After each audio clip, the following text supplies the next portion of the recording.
It's head-to-head day. I'm out here working on some black oak here. We had cut down at the neighbor's place, so I got a nice pile here. Alrighty.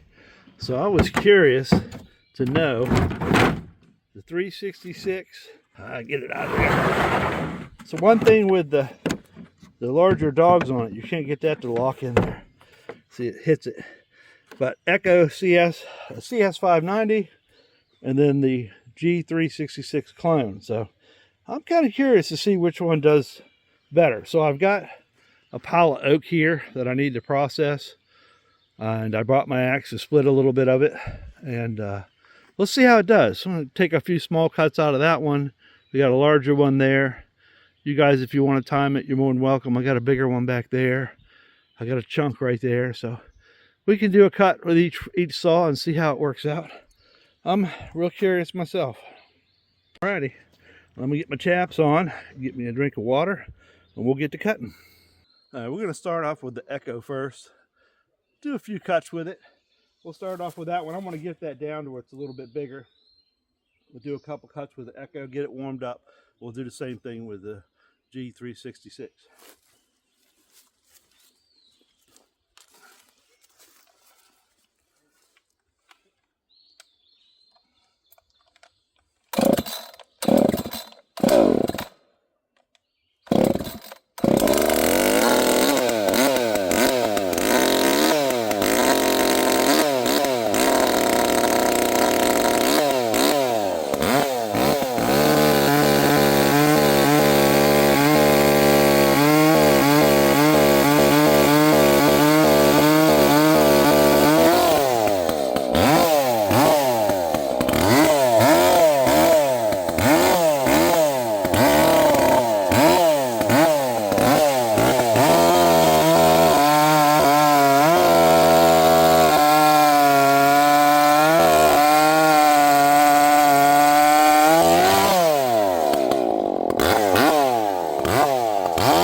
So just in case you're curious, being I'm a woodworker and not what my other channel's about, it's a pretty gnarly tree we had to take down, but so let me start that over.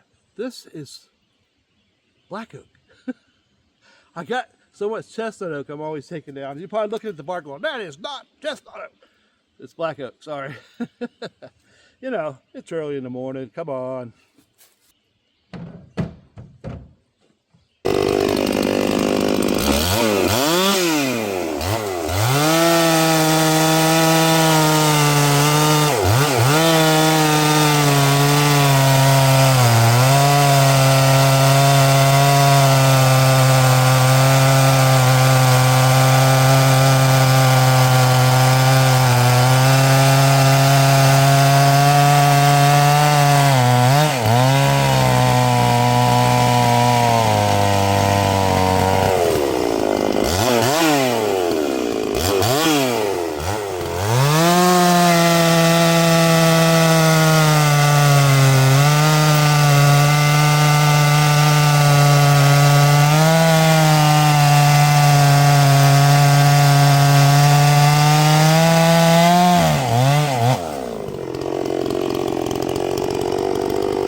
That'd make a good split stump if I get it level.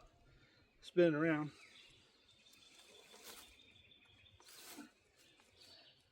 There we go.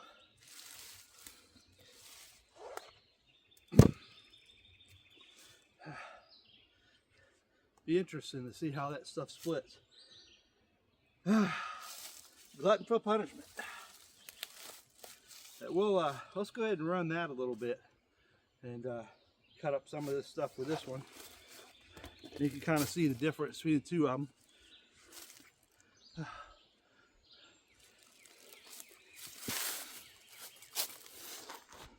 All right, let's run this echo.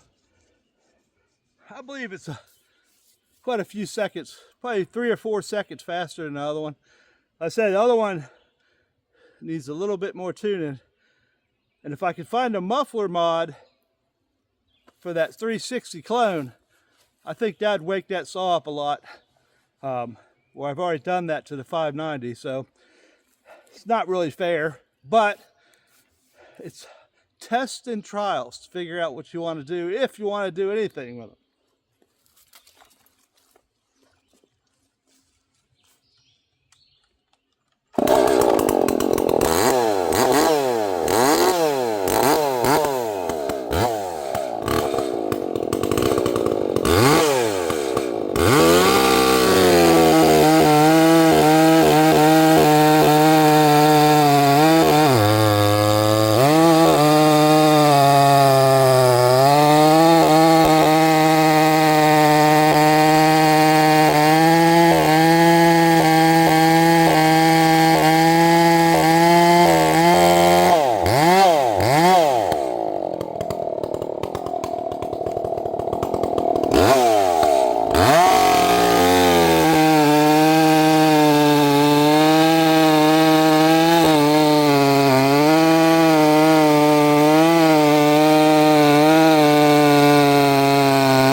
Doesn't like to idle for a long time.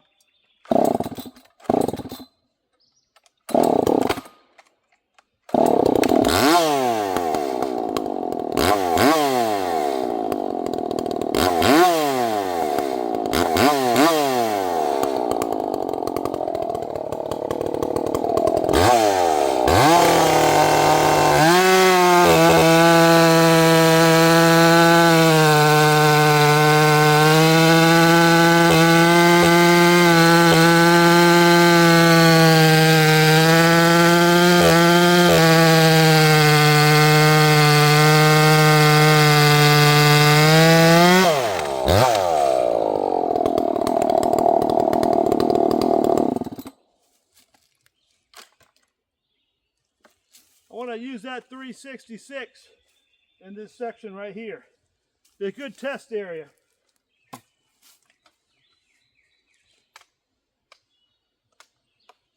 Once it's warmed up, it does better.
definitely tell the echo. Now, of course, let's be fair.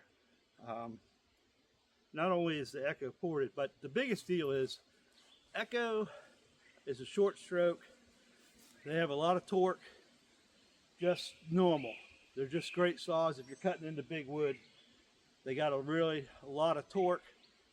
That one spins up at a higher RPM, so you have to rely on that to get you through the wood. If you get into a thick spot or a binding spot, it tends to drag it down, whereas you're not going to get that with the echo. So you can decide which one of those saws will be best for you. I'm just running them. I like having a backup saw with me at all times anyways.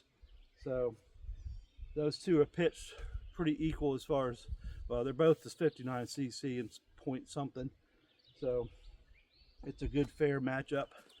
So if you like kind of more what we call a name brand here in the States, would be Stihl, Husky, or Echo. If you're in another country, in other places, Del Mar, and some of the other one, Shindawa and stuff, which is similar to that Echo right there. So just wanted to do a fun little video this morning. I just wanted to get started on cutting this up. I got a lot of splitting to do and cutting to do, but I think it's both good saws.